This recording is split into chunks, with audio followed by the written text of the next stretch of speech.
The stagecoach rattled into Willow Creek just as the sun dipped low, spilling gold across the wooden platform and turning the dust into shimmering haze. Carrick Montgomery stood at the edge of the station, tall and broad-shouldered, his weathered Stetson pulled low against the glare. He had checked his silver pocket watch no less than 4 times in the past half hour, though it was keeping time as faithfully as ever. The problem wasn't the watch, it was his nerves. 5 years. That was how long he had spent building his ranch with nothing but his own hands, a pair of oxen, and sheer stubborn grit. 5 years since he had returned from the war, tired to the bone of killing and loss, determined to carve out something worth holding on to in the wild expanse of Wyoming territory. And now, for the first time, he wasn't facing that land alone. Today, he was to meet the woman who had agreed, through pen and paper, to be his wife. The coach groaned as it slowed, wheels crunching over the packed dirt.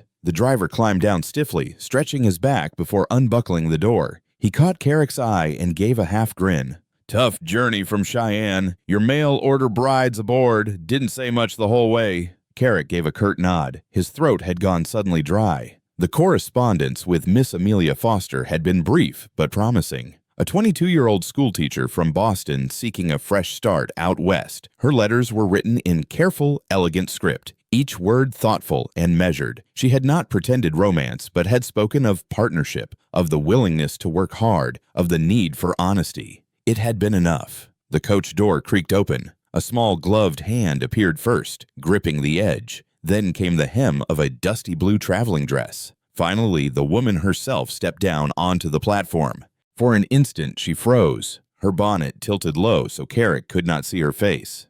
When she finally lifted her head, the greeting he had rehearsed caught in his throat. Her face was streaked with tears. Her eyes, blue, striking even-rimmed red, were swollen from crying. She clutched a small valise against her chest as though it were a shield, her shoulders trembling under the heavy cloak. Carrick removed his hat, holding it to his chest. "Miss Foster." She nodded once, lips pressed tightly together, as if holding back another flood of tears. "I'm Carrick Montgomery," he said, his voice low but steady. He extended his hand. After a moment's hesitation, she set her small, cold hand in his. The touch was light, reluctant. "Welcome to Willow Creek." Fresh tears welled in her eyes. She wiped them quickly with a handkerchief that was already damp. I apologize, Mr. Montgomery," she whispered, her voice breaking. "This is not how I intended our first meeting to be." Around them, the station bustled with noise. Men shouting for their luggage, children darting between barrels, the snort of horses in the hitching rail. But a few curious onlookers had paused, sensing drama. Carrick felt their eyes like burrs against his skin. He guided her quietly toward the far end of the platform, away from the crowd, and found an empty bench. "Sit," he said gently. When she obeyed, he reached into his coat pocket and offered her a clean handkerchief. "You don't have to pretend with me," he said quietly, his gaze steady. "Whatever's troubling you, Miss Foster, you've had a long journey to think on it. No need to force a smile on my account." Her eyes widened slightly, surprised at the kindness. She accepted the handkerchief with a trembling hand. "You're very kind, sir. I fear I may have made a terrible mistake." Carrick felt his stomach tighten. He'd heard stories before. Mail-order brides who took one look at their intended and caught the next eastbound coach. He wasn't vain, but he knew he cut a rugged figure. Tall, broad-shouldered, his face weathered by sun and wind. His mother had once called him handsome, though that was years ago. "Is it me?" he asked directly. "If I'm not what you expected—" "No," she interrupted quickly, eyes flashing with genuine surprise. "No, Mr. Montgomery, it isn't you." She glanced around nervously, lowering her voice. "May we speak somewhere more private?" Carrick studied her for a moment, then stood. He fetched her trunk from the coach, lifting it with ease, and secured it to the back of his wagon. Helping her climb onto the wooden seat, he settled beside her and gave the reins a snap. "My home's about 4 miles outside town," he explained. "We can talk freely there. Or," he added, giving her an out, "I can take you to the hotel if you prefer." Amelia clutched her valise tighter. "Your home would be best, I think." The wagon rattled down the main street, past the general store, the blacksmith, the saloon with its swinging doors, the small white church. A handful of townsfolk turned to watch. Carrick noticed her gaze darting nervously from building to building, absorbing every detail. Once they cleared the town limits and the prairie stretched open, golden grass bending under the late September breeze, she finally spoke. "I lied to you, Mr. Montgomery." He kept his eyes on the road, his expression neutral, though his chest sank. "About what exactly?" "In my letters," she said, her voice steadier now. "I wasn't entirely truthful about my circumstances." The wagon jolted over a rut, sending a tremor through her. "Sure." Carrick reached out instinctively to steady her, then quickly withdrew his hand. "I'm listening," he said. Amelia drew a deep breath, fingers twisting the handkerchief. "I told you I was a schoolteacher in Boston. That part was true. But I didn't leave voluntarily. The headmaster's son, he developed an attachment to me. When I refused his advances, he accused me instead. He told his father I behaved inappropriately." Carrick's jaw tightened. "And they believed him," she continued. "My reputation was ruined overnight. No respectable school would hire me again. I couldn't find work anywhere. A ruined woman has few options." She gave a bitter smile. "So I answered your advertisement. But I did not tell you of the scandal. I feared you would not consider me if you knew." Carrick slowed the team as the ranch came into view over the rise, a modest but well-kept two-story house, a wide porch, outbuildings and corrals stretching across the rolling land, cattle grazing in the distance. "So," he said at last, "you're telling me you withheld the truth because you thought it would cost you this chance." Amelia nodded, eyes downcast. "I understand if you wish to nullify our arrangement. I can return to town and take the next coach eastward." Carrick drew the horses to a stop in front of the house. He turned to face her squarely. "Miss Foster, may I speak plain?" She nodded, bracing herself. "I'm not much for games or pretense. Out here, a person's judged by their actions more than by rumors. What matters to me is whether you meant what you wrote, that you wanted a real partnership, that you're willing to work alongside me to build something worth keeping." He gestured toward the house and the land beyond. "This is my life's work. It isn't much compared to Boston society, but it's mine. I advertised for a wife because I'm tired of facing it alone." She stared at him, stunned. "You're not sending me away?" "I said I wanted honesty," Carrick answered. "Seems you've given it now." Her shoulders eased for the first time since stepping off the coach. She clutched the valise less like a shield and more like a lifeline. "Mr. Montgomery, I may have omitted parts of my past, but I was honest about wanting a fresh start and about being willing to work hard. I've never shied away from difficulty." She straightened. "If you'll still honor our agreement, I promise you won't find me lacking in dedication." Carrick studied her, taking in not just the tear-stained face, but the steel beneath it. The way her chin lifted despite the fear, the steadiness flickering back into her eyes. For the first time, he allowed himself a flicker of something like hope. "Let's get you settled," he said finally, climbing down and offering his hand. "You've had a long journey. We'll discuss the future once you've rested." When her small hand met his again, it was still trembling, but she didn't pull away. Rusty, his rangy cattle dog, bounded from the porch, tail wagging furiously, as if greeting an old friend. Amelia startled, then tentatively extended her gloved hand. The dog sniffed, wagged harder, and pressed his nose against her palm. "Hello, Rusty," she whispered. A small, hesitant smile touched her lips, the first Carrick had seen. He carried her trunk inside, pushing open the heavy door.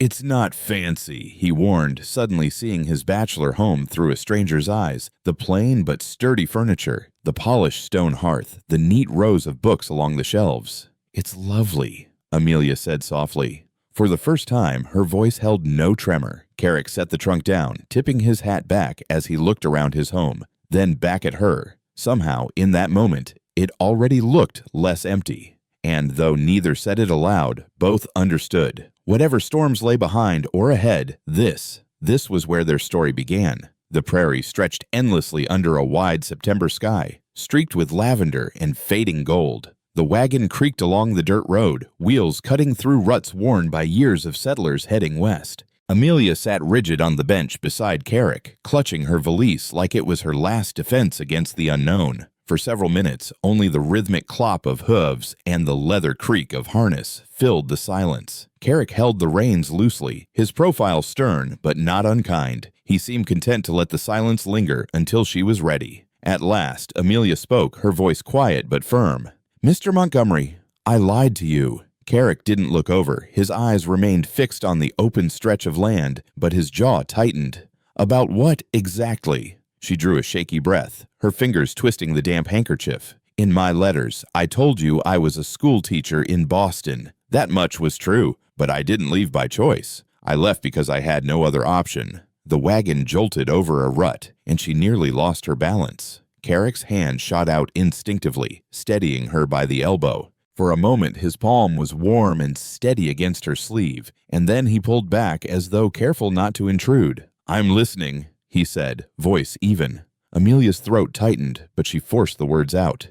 "The headmaster's son pursued me. When I refused his advances, he grew angry. He told his father lies, horrid lies, that I had behaved improperly with him." She swallowed hard. "The headmaster believed him. Overnight, my reputation was destroyed. No respectable school would hire me. No family would let their children learn under me. I became—" She faltered, the words almost too bitter to form. "A ruined woman." Carrick finally turned his head, his gray eyes steady on her. There was no flicker of judgment, only a kind of grim recognition, as though he'd seen unfair ruin before. "I couldn't stay in Boston," she went on, voice trembling. "My parents offered to send me away to distant relatives, hidden from view until gossip died down. I couldn't bear the shame. So I answered your advertisement. I thought—" She broke off, tears stinging her eyes again. "I thought perhaps you might see me for what I can be, not what people say I am. But I didn't tell you the truth. I was afraid." The ranch came into sight over the next rise, a sturdy two-story house of rough-hewn timber. A wide porch with a rocker, outbuildings arranged neatly behind, a corral stretching beyond, and in the distance a scatter of cattle grazing across the rolling hills. Carrick slowed the team, the wagon groaning to a halt before the house. For a long moment, he simply looked at the place he had built with his own hands. Then he turned back to her, removing his hat and resting it against his knee. "Miss Foster," he said quietly, "out here a person is judged by their work, not by whispers. This land doesn't give a damn what Boston said about you. It cares if you rise early, if you pull your weight, if you keep going when it's hard." Her eyes searched his face, stunned. "You don't want to send me away?" "I put out an advertisement because I needed a partner," he said simply. "Not a servant, not a pretty ornament, not a lie. A partner. If you meant it when you wrote you'd work beside me, then nothing you told me changes that." Amelia pressed the handkerchief to her lips. For the first time since stepping off the coach, her shoulders loosened. "I did mean it. Every word." Carrick nodded once, decisive. "Then you'll stay. We'll face what comes together." He hopped down from the wagon and extended his hand to her once more. She placed hers in his, and though her fingers still trembled, this time she didn't pull away. Rusty bounded from the porch, barking and wagging as if to welcome her home. Amelia startled, then bent to stroke his head. The dog leaned against her skirts with the easy loyalty of one who had already decided she belonged. Carrick carried her trunk up the porch steps and pushed open the front door.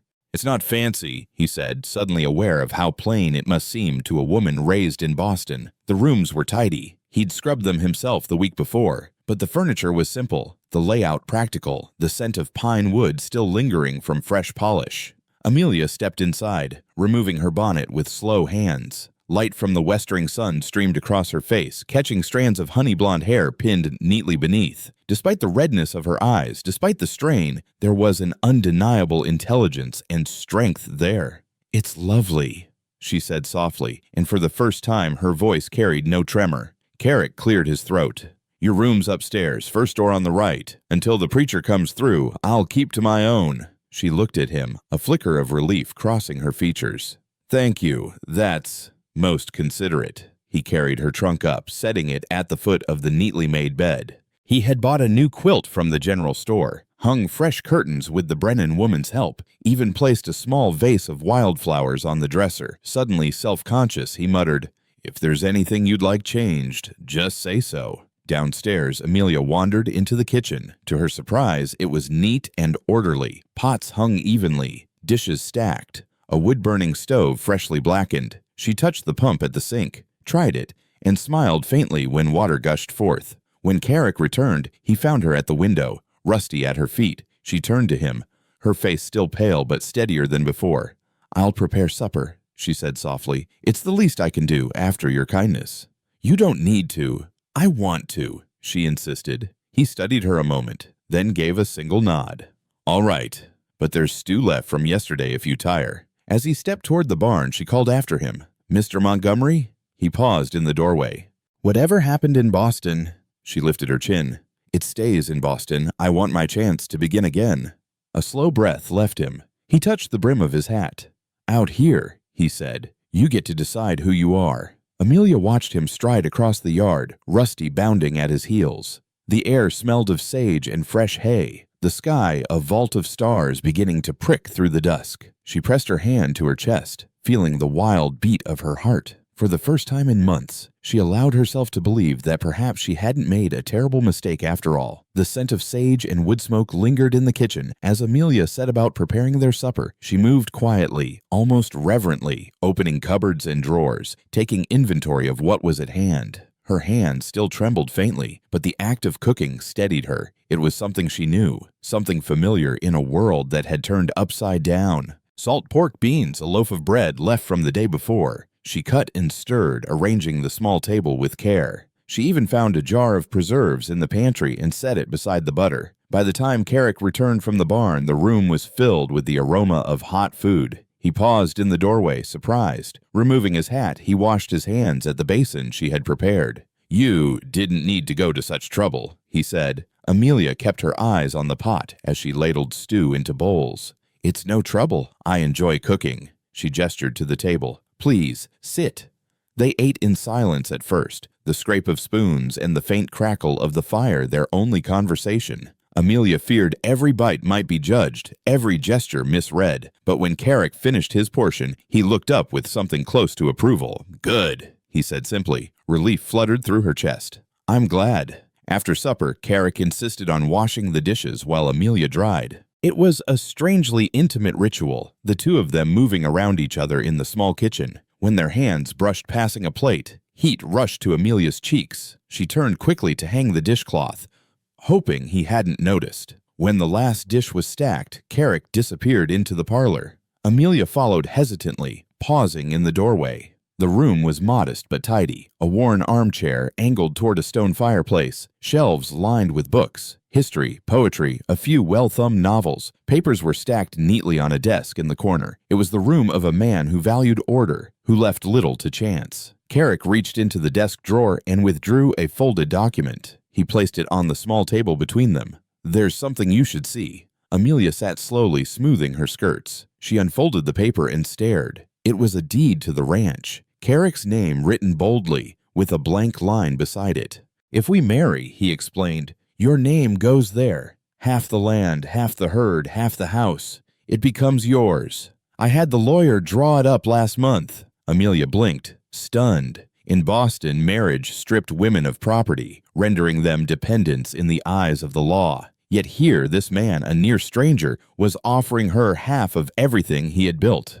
"Why would you do this?" she asked, voice barely above a whisper. Carrick's gaze was steady. "Because ranching is hard. Days are long, winters are brutal. If someone's going to face that alongside me, they deserve a true stake in it. I won't have a wife working herself raw without a claim to what she's helped build." Emotion rose hot in Amelia's throat. She pressed the handkerchief to her lips again, fighting it back. "That's more than I expected, more than I deserve.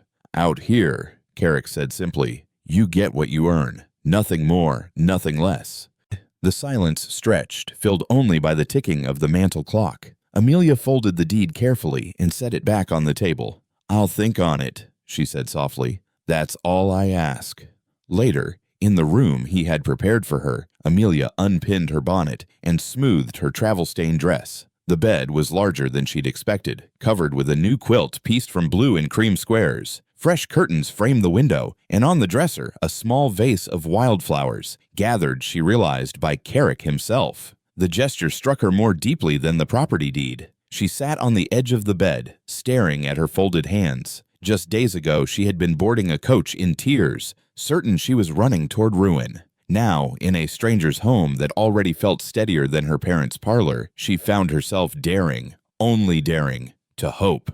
Through the thin walls, she could hear Carrick moving about downstairs, his footsteps deliberate, his voice low as he murmured to Rusty. No drunken shouting, no cruel laughter, no sharp words meant to wound, just the sounds of a man going about his evening. Amelia lay back against the quilt, her eyes tracing the ceiling beams. She had wanted escape from Boston, yes, but she had not expected kindness. She had not expected dignity. And now, faced with both, she found herself trembling not with fear, but with the fragile weight of possibility. The next morning dawned crisp and clear. Amelia woke to sunlight spilling across the curtains. For a dizzy moment, she forgot where she was. Then the memory returned. The platform, the wagon ride, the quiet house that was now her refuge. She dressed quickly in a plain brown gown, pinned up her hair, and hurried downstairs, anxious not to appear idle. To her surprise, Carrick was already in the kitchen, coffee steaming on the stove. "Good morning," he said, glancing up from the letter he was writing.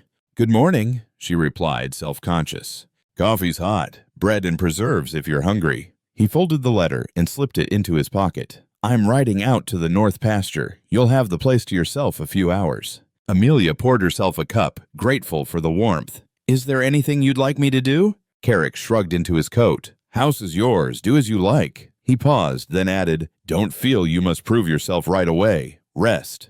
She nodded, though resting was the last thing on her mind. When he left, Amelia looked around the tidy kitchen, then rolled up her sleeves. By mid-morning, she had swept every floor, dusted every shelf, and kneaded dough for fresh bread. The physical labor soothed her, chasing away the restless energy. Through the window, she watched Carrick return, dismounting with easy grace. He led his horse to the barn, movements practiced and sure. For reasons she didn't fully understand, Amelia smoothed her hair in the mirror and brushed flour from her cheek before he entered. He stepped into the kitchen, halting at the sight of gleaming counters and the warm, yeasty scent of rising bread. "You've been busy," he remarked. "I hope you don't mind," she said quickly. "I wanted to be useful." "Mind?" His gaze softened. "Looks better than it has since—" He trailed off, then finished quietly. "Since my mother last visited, 3 years ago." Something in his tone tugged at her. "Are your parents still in the East?" He shook his head. "Gone now. Father just after the war, mother not long after." "I'm sorry," she said gently. He nodded, accepting. "What about yours?" Amelia's hands stilled on the dough. "Alive. In Boston still. But they don't know I've come here. I told them I'd taken a post in Chicago." His brows rose, but he said nothing. She pressed on. "They wouldn't have understood. After the scandal, they were more concerned with their own standing than with me." She kneaded harder, the motion venting years of frustration. "My father suggested I go to Maine and wait out the gossip, hide away until people forgot." She gave a bitter laugh. "But gossip never forgets." Carrick leaned against the doorframe, arms crossed. "So you came west." "I came west," she echoed, voice firm now, "because here at least I could choose." He studied her a long moment. Then, unexpectedly, he smiled. A small curve of the lips that transformed his serious face, revealing a dimple she hadn't noticed before. "No, Amelia Foster," he said softly. "You're not like most women." Her breath caught. For once, she didn't look away. "And you, Carrick Montgomery, are not like most men." Something shifted in the quiet kitchen then. Something neither of them dared name. Rusty thumped his tail against the floor, breaking the spell. Carrick cleared his throat. "Well, bread smells good." "Yes," Amelia said quickly, cheeks warm. "It will be ready by supper." But even as she turned back to her work, she felt the weight of his gaze linger, steady and searching, as though he too sensed the beginning of something neither of them had expected. The road into Willow Creek unspooled like a ribbon of dust beneath Daisy's hooves. Amelia rode beside Carrick at an easy pace, the morning sun soft on her shoulders, the breeze carrying the clean scent of sage and distant water. Prairie stretched in every direction, a quilt of gold and faded green. Carrick had lent her a proper saddle. "No side saddle nonsense out here," he'd said with a half smile, and she sat astride, steady and composed. "You'll want a hat," he'd told her before they left, handing her a felt brim he'd found in a trunk upstairs. "September's gentle, but the Wyoming sky doesn't forget what it is." Now, as town came into view, a scatter of buildings stitched along a single street, Amelia felt her calm begin to fray. From a distance, it had looked like something from a child's toy set. The white church, the false front general store, a blacksmith's low-slung shop with its yawning door, a saloon sign creaking in the breeze. Up close, it was more alive than she expected. Men in work shirts, sleeves rolled, a pair of women with baskets, boys racing a stick and hoop along the boardwalk, whooping until a shopkeeper's shout sent them skittering. People noticed Carrick first. They straightened and tipped their heads or hands the way folks do for a man they trust. Then their eyes slid to Amelia. Curious, yes, but not unkind. "Remember," Carrick murmured, low enough only she could hear. "They're just people. They can be nosy, but they can be neighborly. Usually both in the same afternoon." She nodded, grateful for the dry humor. He dismounted outside the general store and tied Buck to the post. Amelia swung down from Daisy, legs a touch wobbly from the ride. Carrick offered his arm and she took it. He did not guide so much as steady, like a railing on a stair. Inside, the general store smelled of coffee, oiled wood, and the faint sweet of molasses. Shelves held a careful chaos. Bolts of cloth, sacks of flour, jars of penny candy, a jumble of tinware. Behind the counter stood a balding man with spectacles perched on the slope of his nose, Albert Wilson, who greeted Carrick with the easy familiarity of long acquaintance. "Montgomery," Wilson said, closing his ledger. "Heard tell you brought home your bride." Carrick's glance flicked to Amelia. Not apology exactly, but a silent check-in. She gave him a small nod. "Mr. Wilson," Carrick said, "this is Miss Amelia Foster. Amelia, Albert Wilson. If he doesn't have it, he can fetch it. And if he can't fetch it, you probably don't need it."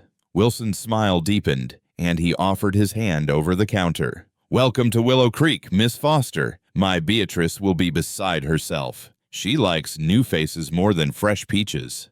A bell jangled in the doorway, and in swept Beatrice Wilson herself, a bright-cheeked woman whose walk announced she ran both the store and the town's gossip with quick efficiency. "Mr. Carrick Montgomery," she scolded, though her eyes sparkled. "How dare you bring that pretty girl into my store without warning? I've had no time to fix my hair." She turned to Amelia and softened. "Beatrice Wilson, you're exactly the balm this town needed." "Thank you," Amelia said, a little overwhelmed, a little charmed. Beatrice took her hand and gave it a squeeze. "Come see what came on last week's freight. We've bolts from New York, and I swear the blue could shame the sky." She tugged Amelia toward the fabric, talking all the while, how the railroad had promised a spur by spring, how the Parker Woman's Cafe had the best biscuits, but only if Edith didn't talk through the baking and forget the salt. Carrick set his folded list on the counter. "The usual, Al. And if there's any extra wire, I'm mending fence after the last storm." Wilson nodded and began pulling goods with practiced hands. At the back, Amelia ran her fingers over cloth. Homespun browns and creams, cheerful calico, a bolt of meadow green, and found herself lingering on a blue that was both deep and clear. Beatrice circled like a matchmaker. "That would make a proper Sunday dress." Her voice dropped conspiratorially. "And speaking of Sundays, Edith Parker says if you stand near the windows in the church, the light turns a woman into an angel. You'll blind half the men and reform the other half." Amelia laughed, surprised by the sound of it. "I'm not sure I'm ready to blind anyone." "Then we'll start with a squint." Beatrice called toward the front. "Al, put Miss Foster's fabric on our account. I don't want Carrick paying for everything on day one and making the rest of the men look stingy." "On the account," Wilson echoed, chuckling. As Beatrice measured out the cloth, two women drifted near, heads close. Amelia recognized the expression, polite interest as a mask for sharper thoughts. The taller of the two, a narrow-faced woman in a taupe bodice, ventured a question with a smile too thin to be friendly. "Mail-order brides don't usually come with such fine diction. You're from—" "Boston," Amelia said, even and calm. "That a fact," said the woman. "And no teaching post to be had in the East?" A small familiar twist tugged at Amelia's stomach. She could feel the old habit rising, craft an answer that smoothed edges and pleased listeners. She swallowed it. Carrick's voice from their first evening came back to her. "You don't have to pretend with me. No suitable ones," she said simply. "I prefer to be useful rather than ornamental. Wyoming offers more of the first." A beat of silence. Beatrice pressed her lips together, fighting a grin, and then declared brightly, "And we're all the better for it. Edith's Ladies' Aid meets Thursday next. You'll come. We sew, we store up enough talk for winter, useful and ornamental both." The two women retreated, not in defeat so much as recalculation, and Amelia felt the knot in her stomach loosen. They stepped back into the sun with parcels stacked in Carrick's arms. Across the street, hammers rang from a frame going up beside the church. "Schoolhouse," Carrick said, following her gaze. "Council's been wrangling it for a year. Looks like the hammer won the argument." A stocky man with a silver watch chain came striding down the thoroughfare. "Montgomery," he said, pumping Carrick's hand. "Mayor Thompson, I see you brought civilization with you." He tipped his hat to Amelia. "Miss Foster, you'll forgive our curiosity. We like to know the names of new friends and the price of new lumber." "Mayor," Carrick said, "you're building at last. Come January, we'll have 12 desks filled and another dozen by spring, if the railroad spur keeps its promise." Thompson's attention shifted to Amelia. "We'll be hiring a teacher. Pay's modest, but the gratitude's enormous, and the students come with their own boots." Amelia smiled. "I'm listening carefully, Mr. Mayor." "Good," he said. "Meet with us next week? I'd like to hear your ideas. We've got a borrowed storefront for winter, a proper building by thaw." He tipped his hat again and moved on, issuing instructions to a pair of boys who were dragging a saw like it owed them money. "See," Carrick said, voice low, "nosy and neighborly." They took lunch at Edith Parker's cafe. Red check tablecloths, windows that let in the clean highlight. Edith herself came out with 2 bowls of beef stew and a smile that suggested she'd already measured and judged Amelia and found her not wanting. "You sit where the sun can get at you, dear," Edith said, setting the bowls down with a thump. "Light does a woman good." They were halfway through the stew when a rattle of laughter spilled from the saloon next door. The swinging doors flapped and 2 men stepped out, hats askew, boots scuffed. They were loud in the way daytime drinkers often are, sound thrown like a rope to pull attention. One of them saw Amelia at the window and grinned, slow and mean. "Well, look at there," he drawled to his companion. "Montgomery finally got himself a wife in a crate. Fragile, handle with care." Carrick's spoon stilled. He didn't stand. He didn't flare. He simply looked at the men through the window, cool as creek water. The grinning one, Dawes, Amelia would later learn, puffed himself up, ready to push. His friend snagged an elbow, suddenly interested in the shape of his boots. Even fools know when they've whistled at thunder. Carrick set his napkin down, rose, and stepped onto the boardwalk. He didn't touch Dawes. He touched the post beside him, a casual hand that made the point clearer than a fist. "You've had enough for noon," he said, voice mild. "Go home, Frank. You're worse at jokes than you are at cards." Dawes met his gaze, and then, quite sensibly, let it slide away. "Just funnin'," he muttered. "Didn't mean no offense." "You did," Carrick said. "And it's refused." He inclined his head toward the street, a gentleman seeing a guest to the door. Dawes and his friend went, heels clattering. Carrick returned inside and sat. He did not look pleased with himself, only finished with a chore. "I'm sorry," he told Amelia quietly. "He's not the worst we've got, just the loudest before supper." "I've heard worse, and from men in better coats," Amelia said, surprised to find that she wasn't trembling. Something about Carrick's calm had steadied her. Something about calling offense what it was and refusing it had snapped an old chain.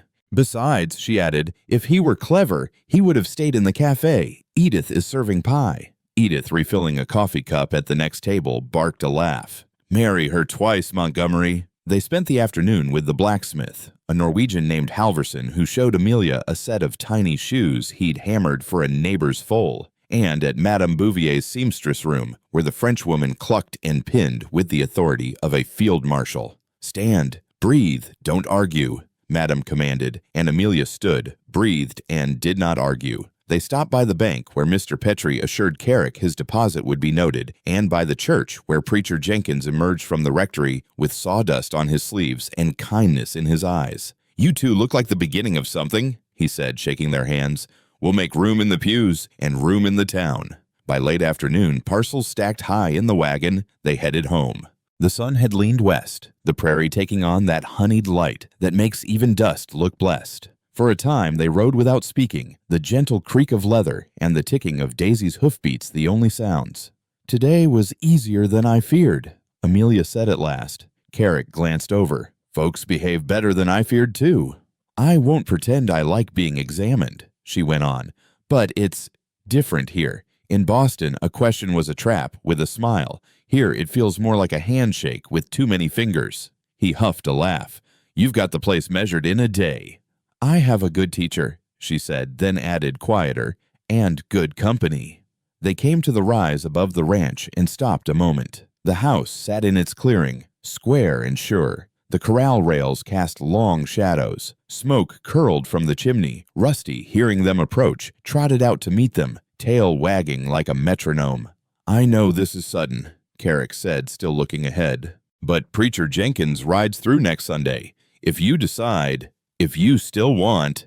He cleared his throat, the words catching not from doubt, but from weight.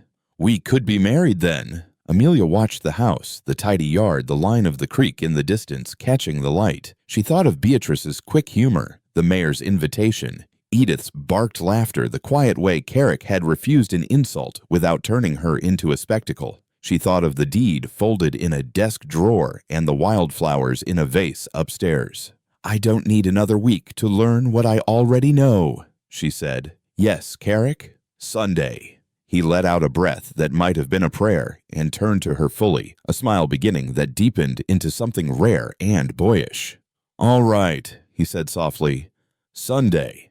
They rode down into the yard, dismounted, and unloaded the wagon, falling into a wordless rhythm that felt older than either of them. Parcel, step, door, table, rope, knot. Pat the horse. Rusty leaned his weight against Amelia's calf while she laughed and nudged him aside with her skirt. After supper, they carried 2 chairs to the porch and let the evening come up around them. The sky turned bruised purple at the edges, then opened into its stars. Somewhere out in the dark, a coyote called. The cattle answered like a congregation murmuring in their pews. Amelia rested her palms on the chair arms to keep from fidgeting. Thank you, she said finally, eyes on the horizon. For today. For refusing things. Carrick's voice came easy. I can't stop people from looking, but I can stop them from thinking your worth can be teased apart by jokes. She turned her head. In the lantern's low light, his features were smaller, the dimple deeper, the lines around his eyes softened. I'm not afraid of being seen, she said, only of being misnamed. Boston taught me that. This place makes me think I can be named true. He tipped his chair back an inch and then forward again, thoughtful. Then we'll make a habit of it, he said. Truth first, everything else after. They sat until the chill persuaded them inside. Upstairs, Amelia paused at her doorway, hand on the latch. Across the hall, Carrick stood in his, also pausing, as if the walls themselves were listening.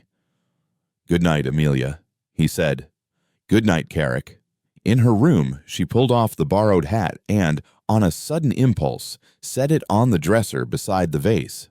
She reached for the small travel notebook tucked in her trunk and opened to a blank page. The nib of her pen scratched, steady and certain. September, Willow Creek, first day in town. Met kindness in at least 4 flavors, cruelty in 1, and pie somewhere between. Carrick refused offense like a man closing a door without slamming it. I did not pretend. It felt like breathing after a long, shallow year. She set the pen down, blew the page dry, and closed the book. Downstairs, the fire ticked itself to embers. Outside, the stars kept their ancient watch. Inside, under the quiet roof of a house becoming a home, 2 people lay in separate rooms and slept with the peculiar, fragile happiness of those who have finally stepped into the life they chose. And Sunday waited, patient as the sky. The morning after their first trip into town, Willow Creek buzzed with talk. By the time Carrick returned from the north pasture, he'd heard it from 3 different mouths. His bride from Boston had turned heads, earned allies,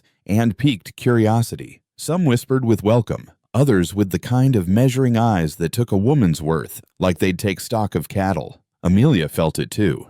The next days passed in a rush of chores and preparations, but she carried the weight of unseen gazes. When she swept the porch, she wondered if the neighbors driving cattle along the ridge were speaking her name. When she knelt to gather eggs, she imagined her sisters' voices, sharp with scorn. A ruined woman hiding in Wyoming, pretending at decency. She shook it off, but the echo lingered. That afternoon, Martha Brennan appeared at the ranch, as practical and warm as sunlight through kitchen glass. She set a basket on the table, covered with a towel. Biscuits, Martha announced, folding her sturdy arms. And a warning. You're about to be plucked like a chicken by every woman in the Ladies' Aid Society." Amelia blinked. "Oh? They'll mean well, most of them," Martha said, patting her arm. "Some'll just mean they'll measure your stitching, your smile, the way you hold a hymn book. But listen here, dear, don't you let them measure your worth. That's something only you and the Lord get a say in." Amelia swallowed hard.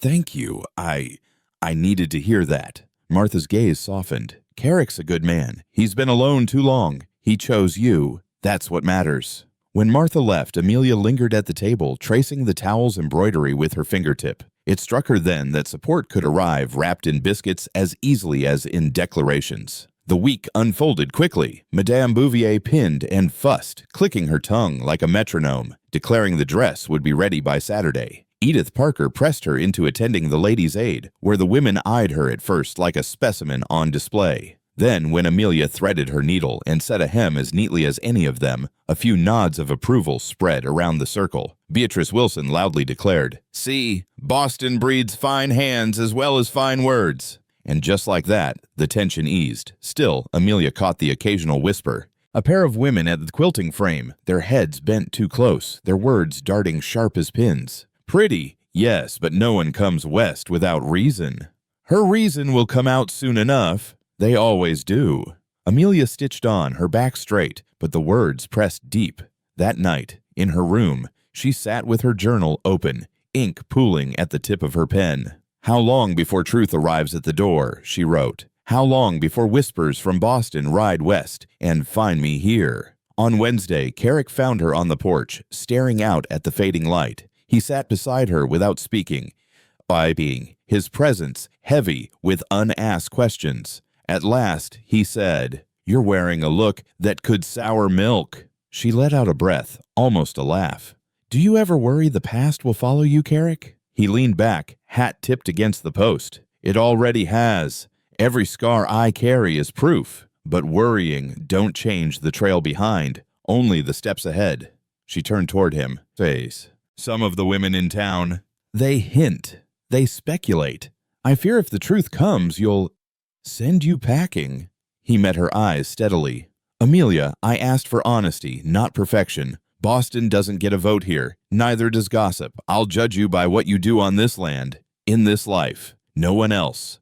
The knot in her chest loosened. She managed a smile. "You make it sound so simple." "It is simple. It's just not easy." Thursday evening, as the sun dropped behind the ridge, Carrick carried a bundle of fence wire from the barn. Amelia was at the pump. Sleeves rolled, her hair loose from its pins. The sight struck him harder than he expected, the way she bent to the task with a determination that looked more at home here than she likely knew.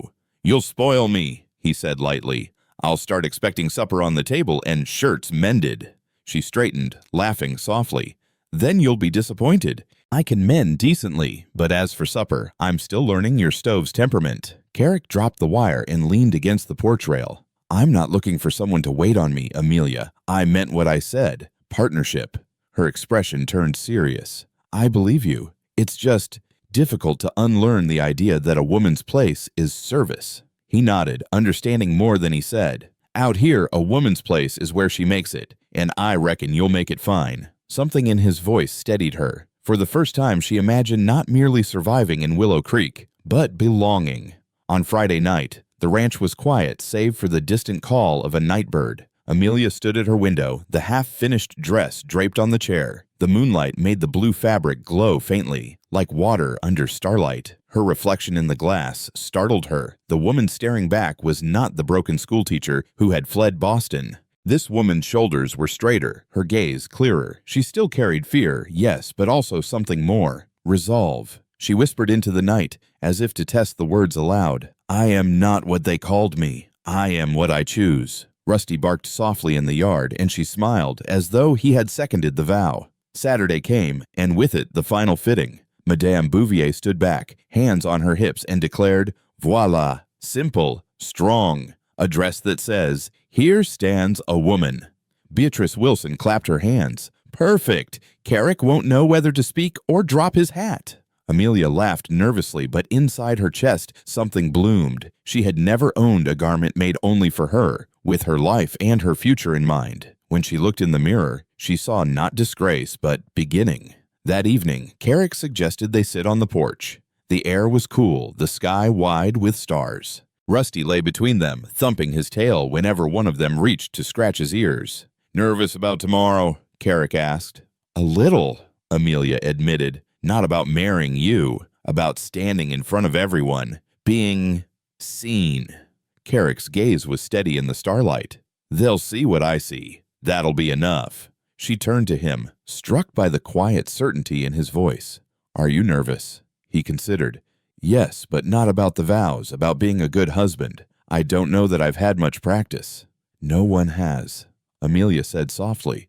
"We can only promise to try, and to be patient with each other's mistakes." He nodded, as if she had spoken a truth worth tucking away for the long haul. They sat in silence a while, listening to the crickets and the faint creak of the porch boards under their chairs. Finally, Carrick rose, setting his hat on his head. "Tomorrow, then," he said. "Tomorrow," Amelia echoed, watching him disappear into the house. She stayed a little longer under the stars, her heart a mix of fear and hope. Tomorrow, she thought, she would no longer be Amelia Foster, ruined schoolteacher of Boston. She would be Amelia Montgomery, rancher's wife of Willow Creek. And for the first time in a long time, the thought filled her not with dread, but with something startling and precious.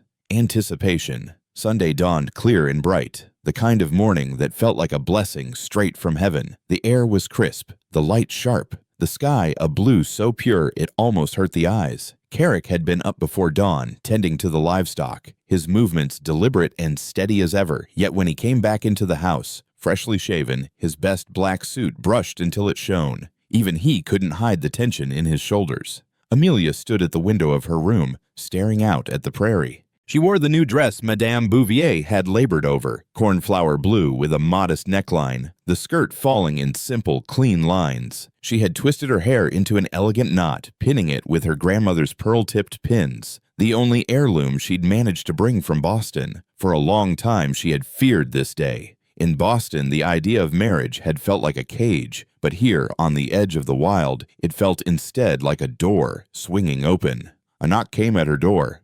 "Amelia?" Carrick's voice was deep, steady, but edged with a nervousness she'd never heard from him before. "One moment," she called, smoothing her skirt. She opened the door to find him standing there in his dark suit, crisp white shirt, string tie neatly knotted. His hair was combed back, his beard trimmed, his gray eyes softer than usual. For a moment, they both simply stared at "You look—" He stopped, swallowed, and began again. "Beautiful." Color warmed her cheeks. "Thank you. And you look very distinguished, Mr. Montgomery." He shifted slightly, then reached into his pocket. "I have something for you." From a small velvet pouch, he drew out a delicate gold ring, a single diamond catching the morning light. "It was my mother's," he said. "If you're willing, I'd like you to have it." Amelia pressed a hand to her lips. "Carrick, it's lovely. If you'd prefer something else—" "No." She cut him off gently, her voice firm. "It's perfect. I'm honored to wear it."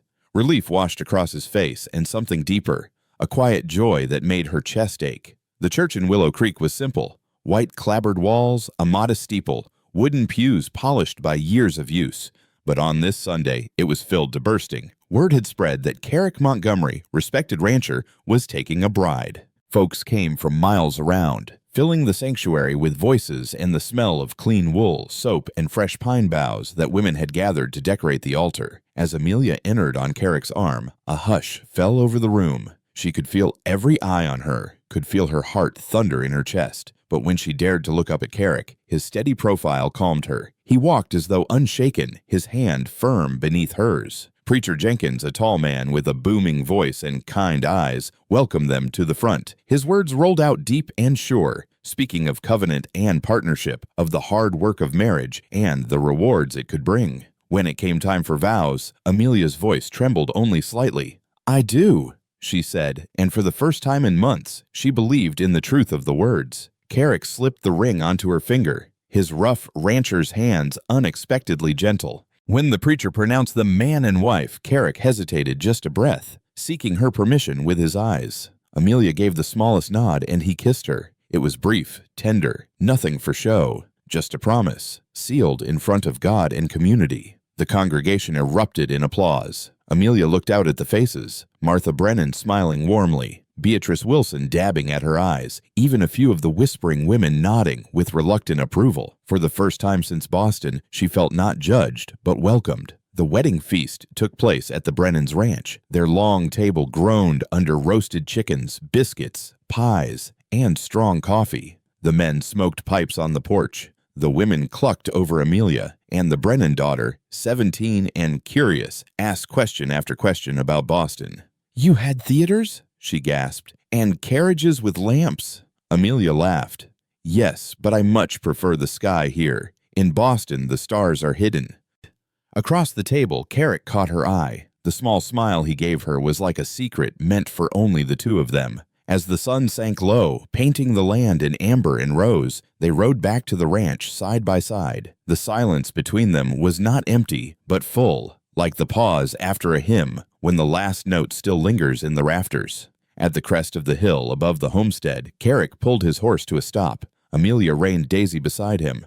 "Wanted you to see it like this," he said quietly. Before them stretched the ranch, the house with smoke curling from its chimney, the corrals neat, the cattle grazing as shadows lengthened. "Your home, ours." Amelia's throat tightened. "It's beautiful." They rode down into the yard. Carrick dismounted and came to her side, helping her down. His hands lingered at her waist a moment longer than necessary, his eyes holding hers with an unspoken question. "Well, Mrs. Montgomery," he said softly, the new name rolling off his tongue with care. "Welcome home." The sound of it sent a thrill through her chest. "Thank you, Mr. Montgomery." On impulse, he bent and swept her into his arms. She gasped, startled, but he only grinned faintly. "Tradition," he explained, carrying her across the threshold. "For good luck." Inside, he set her gently on her feet. The house felt different, as though the ceremony itself had shifted it from his to theirs. He stood awkwardly a moment, hands at his sides. "Amelia," he began, voice rough. "I don't expect." She touched a finger to his lips, silencing him. "I know, but I am your wife now, in name and in law, and in truth, if you'll have me." His eyes darkened, searching hers. "Are you certain? We've known each other only days." "Some people marry never having met at all," she reminded him. "At least we have spoken. At least we have begun." He cupped her cheek, his thumb tracing her skin as though memorizing it. "I want this to be right for you." "It already is," she whispered. Their kiss this time was deeper, still gentle but with a new urgency, a spark that leapt between them like fire catching kindling. Amelia's heart raced, her hands rising to his shoulders. For the first time, she let herself imagine a future not just of partnership, but of love. Later, lying in the quiet of their shared room, Amelia listened to the wind outside, the distant lowing of cattle, the steady breath of the man beside her. She thought of Boston, of the shame and whispers, of the door that had slammed behind her. And then she thought of this place, this man, this moment. Her last thought before sleep claimed her was not of fear, but of something she had not dared to hope for in months. Belonging. The days that followed settled into a new rhythm. Carrick rose early, tending to chores, while Amelia learned the routines of the ranch. She gathered eggs, churned butter, and practiced milking the placid cow Carrick called Bessie.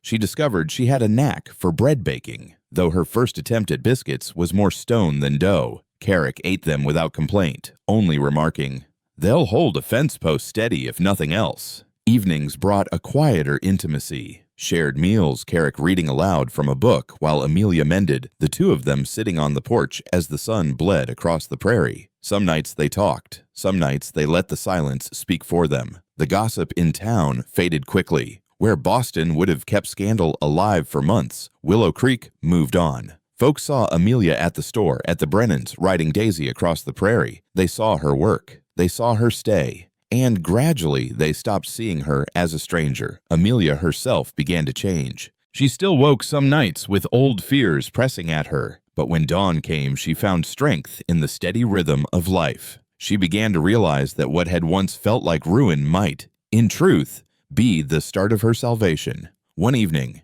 as they cleared the supper dishes, Carrick pulled a folded paper from his pocket and laid it on the table. It was the deed again. The blank space beside his name still waiting.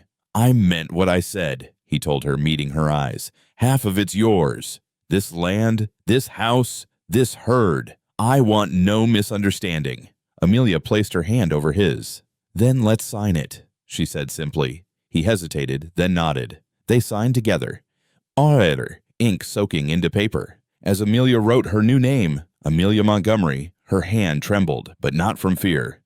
She looked up, meeting Carrick's gaze. For the first time, she felt not like a guest in his home, but a partner in his life. And she knew, deep down, that the vows spoken in the small white church were only the beginning of their story. The first snow came early. By late November, frost silvered the pastures each dawn, and the air carried that sharp bite that made breath bloom white. Amelia had never known such vast winters. In Boston, snow muffled the city's clamor for a day or two before melting into dirty slush. Here, it came clean and endless, falling across the prairie like God's own quilt. At first, she marveled. She stood at the window with Rusty pressed against her skirts, watching flakes swirl past the glass. The ranch looked transformed. Rooflines softened, fences drawn in white, the horizon a blur of pale gray sky and pale gray earth. But as December deepened, marvel gave way to the sobering reality Carrick had warned her of. The days shortened, chores doubled. Wood had to be split, livestock sheltered, water carried before it froze in buckets.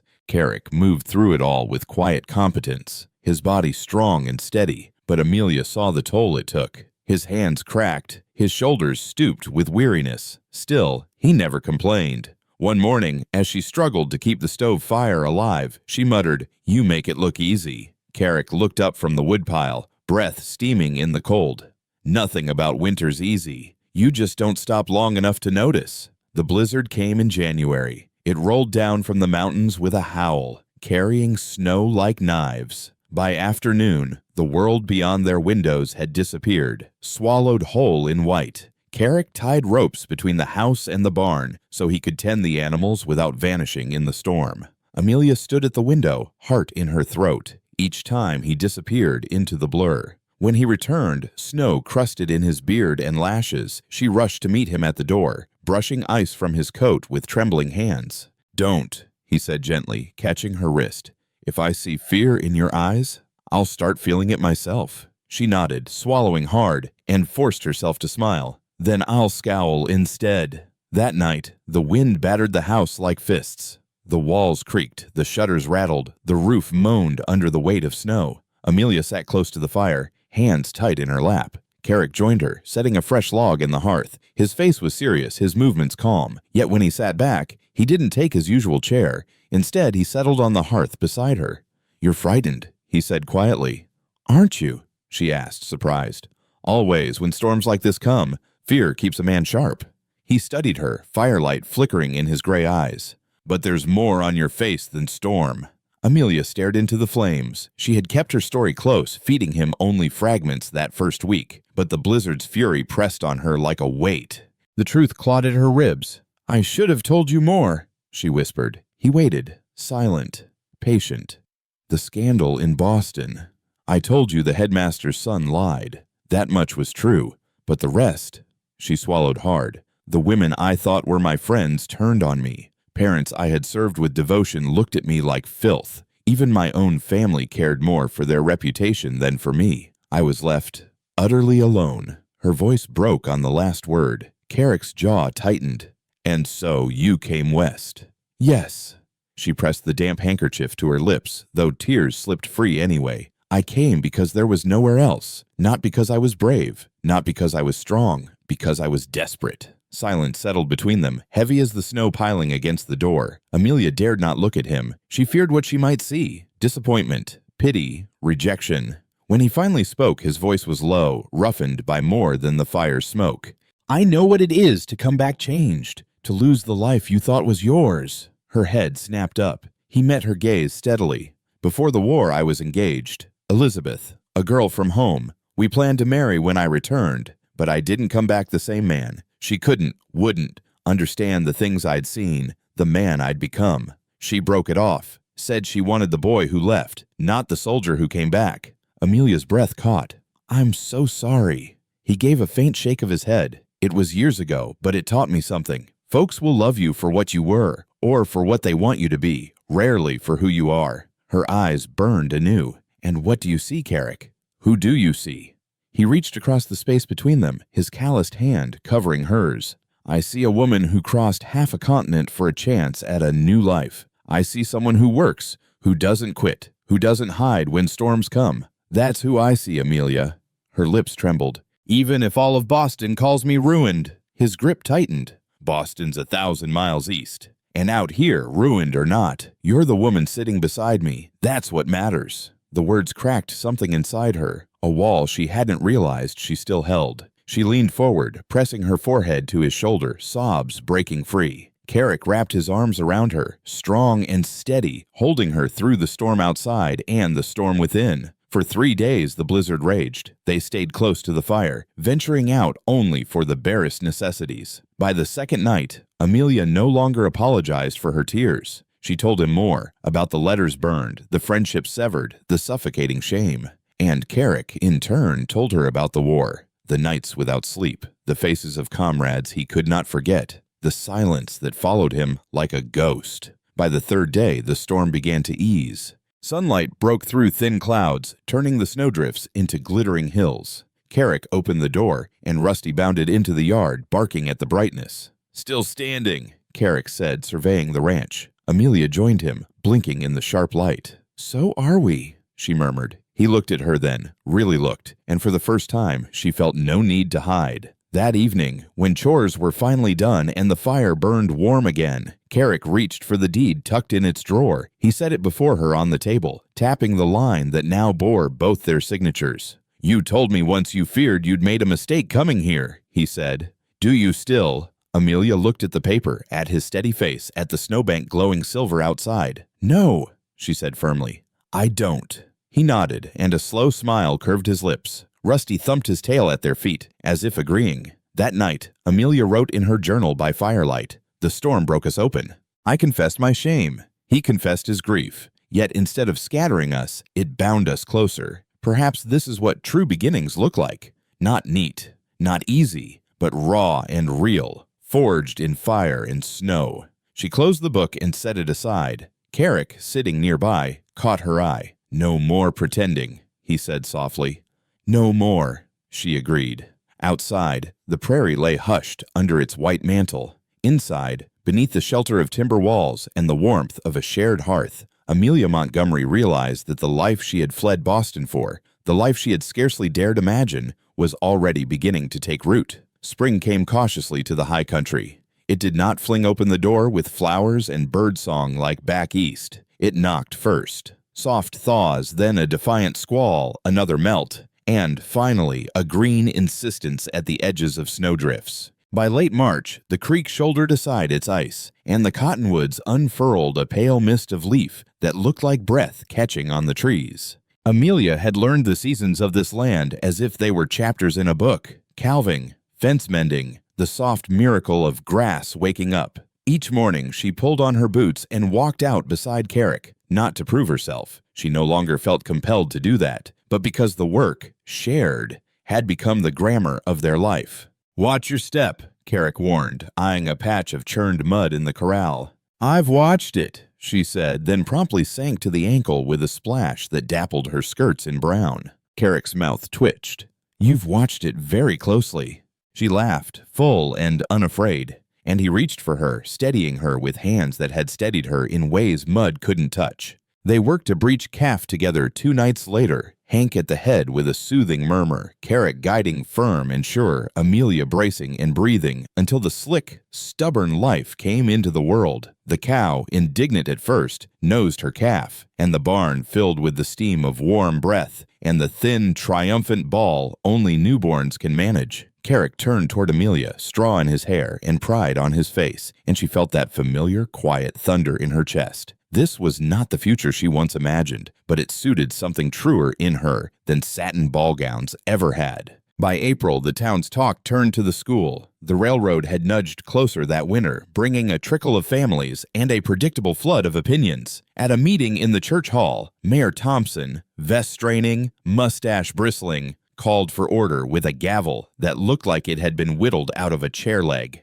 "We've 15 school-age children by my count," he announced. "More coming. We need a teacher." Eyes slid toward Amelia. She sat in the third pew with Martha Brennan and Beatrice Wilson flanking her like a pair of benevolent bookends. Carrick stood at the back, hat in his hands, shoulders relaxed in a way that told her he was paying attention to everything. "Mrs. Montgomery," the mayor said, clearing his throat as if giving a title its due, "we've heard of your experience. Would you consider the post 3 days a week to start?" Amelia felt the old heat rise, memory of a Boston room gone quiet. Faces turned cold. She folded her hands, willing them not to tremble. "I would be honored," she said, "if it suits the town." A voice from the side, thin, skeptical, broke in.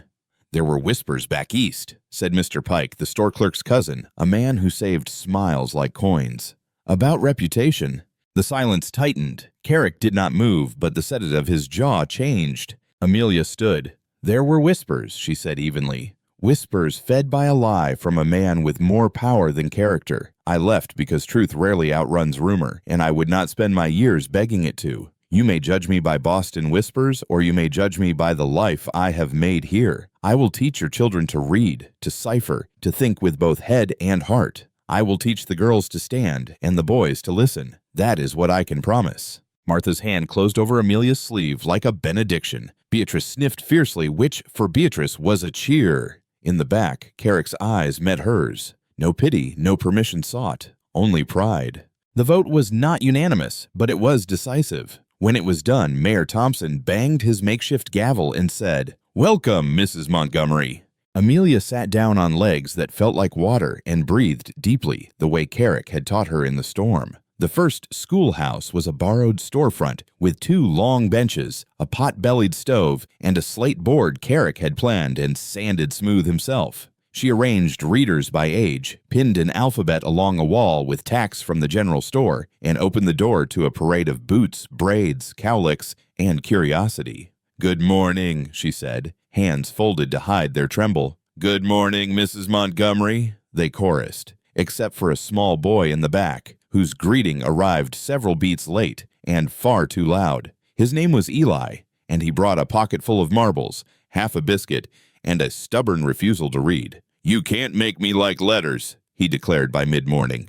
"No," Amelia agreed, "but I can show you they belong to you, same as your marbles." She wrote his name in big chalk strokes on the slate, Eli, and put the chalk in his hand. He scowled at the board and drew 3 scratchy lines that looked like fence posts. She did not correct him, not yet. Instead, she set 2 marbles in a row on his desk, then 3, then 5. "Count them," she said. "See? That 5 is yours now. Letters can be, too." By noon, he was tracing E's with his tongue out in fierce concentration, and when he managed his name without help, he hid his grin as if it were a secret he wasn't ready to share. That evening, Amelia told Carrick the story over stew, and he listened the way he always did, with his whole attention, spoon forgotten mid-air. When she finished, he shook his head and said, "You teach boys like you doctor calves. Steady hands, no scaring the life out of them." And she laughed so hard she had to put down her spoon, too. Summer rolled out like a new bolt of cloth. On the 4th of July, Willow Creek tied bunting to the fence rails and laid quilts under the cottonwoods. The men hauled barrels of lemonade, and a precarious assortment of pies appeared as if they'd grown under the checked tablecloths. Someone brought a fiddle, someone a harmonica, and the town made itself a nation under a big sky. Carrick wore his good shirt and the string tie Amelia liked, the one that made him look half dangerous and half church true. Children tugged at Amelia's sleeves to show her beetle finds and grasshoppers and a new missing tooth. She judged the pie contest in a fog of sugar and gratitude and awarded Beatrice Wilson the blue ribbon for a crust so flaky it made grown men sigh. When evening fell, boys ran with sparklers in arcs of white fire, and the church bell tolled out a country's birthday. Amelia stood with Carrick at the edge of it all, his palm warm at the small of her back. "Feels like a place," he said, as if the word were more than geography. "It does," she answered, and leaned into him the way young trees lean toward light. In August, a letter arrived with an austere Boston seal on the envelope. Amelia recognized the hand, Headmaster Wentworth's, before she broke the wax. Her stomach tightened, but she opened it. Alone at the kitchen table, sun falling in a square on the floor. "Mrs. Montgomery," it began, formal, measured.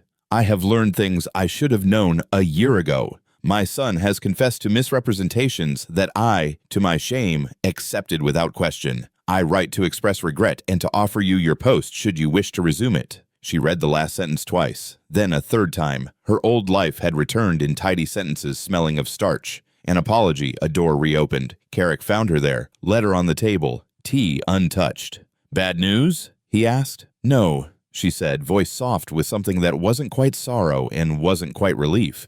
"Old news made new." She handed him the letter. He read it once and set it down, careful with it, as if it were something that might tear. He did not ask what she would do. He did not tell her what he hoped. He simply took the chair beside her and placed his palm, broad and warm, over the back of her hand. "What do you want, Amelia?" he asked. She looked past him, out the window where the cottonwoods shimmered like green coins. Beyond, the pasture rolled toward a horizon that had no business being as close as it felt, given how far it went. "I used to think I wanted to be restored," she said, "to go back to what I was before people said what they said. But I don't think that person exists anymore." She turned her hand in his and laced their fingers. "I want to teach children whose fathers fix their own fences, whose mothers bake pies that win ribbons, who will grow up in a place where their names matter more than rumors. I want a life that doesn't vanish if a room goes quiet. I want this, Carrick. I want you." His breath left him in a sound that was almost a laugh and almost a prayer. "Then write him," he said gently. "Tell him you've already accepted the better post." She wrote that night by lamplight, careful letters on good paper. "Sir," she began, and in 3 paragraphs she thanked him, forgave him, declined him. She did not write about storms or calves or boys named Eli. She did not mention the way the horizon stitched itself to her heart. She signed her name and sealed the envelope with wax she warmed over the same flame that warmed their supper. "You're certain?" Carrick asked, not because he doubted her, but because certainty deserves hearing. "Yes," she said, and the yes settled in the room like a blessing. September golded the grass. The school moved from the storefront to a half-built frame that smelled of new pine, and the children gathered under rafters that promised a roof soon enough. Carrick carved her a teacher's desk and set it near the window so she could see the creek. He came on Tuesdays at noon with a rough bouquet of prairie flowers, goldenrod paintbrush, something he called rabbit brush, and left them in a jar by the slate. One afternoon, she saw him approach as her older pupils grappled with long division, like men hauling a stubborn plow. He waited at the door, big and slightly awkward, as if the world had no right to make a man like him step softly, until she waved him in. The children's faces turned with that same bright curiosity they had for everything he did. "Mr. Montgomery," she said, "Mr. Brown's arithmetic is giving him grief. Perhaps a rancher's mind could offer a different road to the answer." Carrick tipped his hat to the boy and squatted beside his desk. "Don't think of it as numbers," he said. "Think of it as fence posts. You've got to space them even, or you'll run out of rails before you run out of field." By the time he finished his explanation, 3 boys and 1 skeptical girl were nodding as if a door had opened in their heads. After class, Amelia stood with Carrick on the steps, the afternoon wide and warm around them. "You're a natural teacher," she said. "Only no fences," he answered. "You know how to meet people where they are," she corrected. "That's the same thing, most days." He looked at her with that shy, sideways smile that never failed to undo her. "Then we make a good team, Mrs. Montgomery."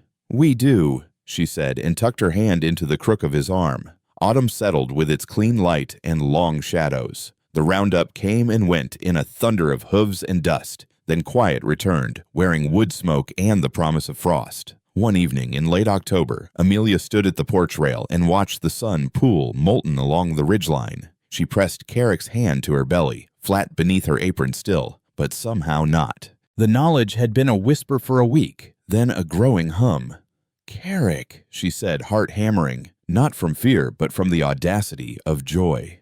"We're going to have a child." Time faltered, like a horse checking at a stream before it splashes through. He blinked at her, at their joined hands, at the horizon that suddenly seemed too small to hold the future. Then he laughed, one of those deep, surprised laughs that shook his shoulders and pulled her into his arms. "You're sure?" "Martha is. Which is even better," she said, laughing too, tears bright as the evening star. Late summer, she thinks.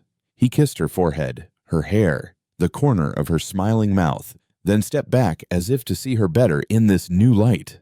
A child, he said again, the word like a new trail they were about to ride. We'll need a cradle. You'll build it, she said, certain of that as she was of sunrise. And I'll teach him, she paused, grinning, or her letters. And we'll argue about whether a fence line is the right way to explain arithmetic. He gathered her close. We'll do all of that, he murmured into her hair. And more.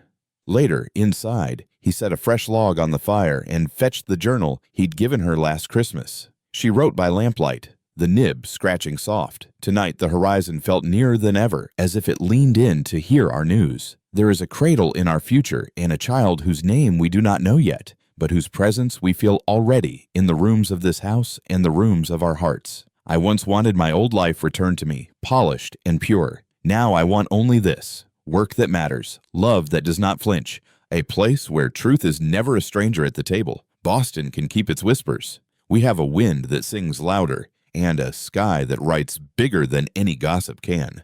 She closed the journal and found Carrick watching her. Oh, and her lamp throwing gold across his face. He opened his arms, and she went to him, her whole life fitting there as if that had been its shape all along. Outside, a thin frost was already silvering the pasture. Inside, their fire banked warm, their plans unfurled like new leaves. The past had loosened its hold. The future had found its name. When they finally doused the lamp, the dark held no fear, only the vast, tender hush of a home that had been earned and a love that had been chosen again and again under the honest sweep of the Wyoming sky.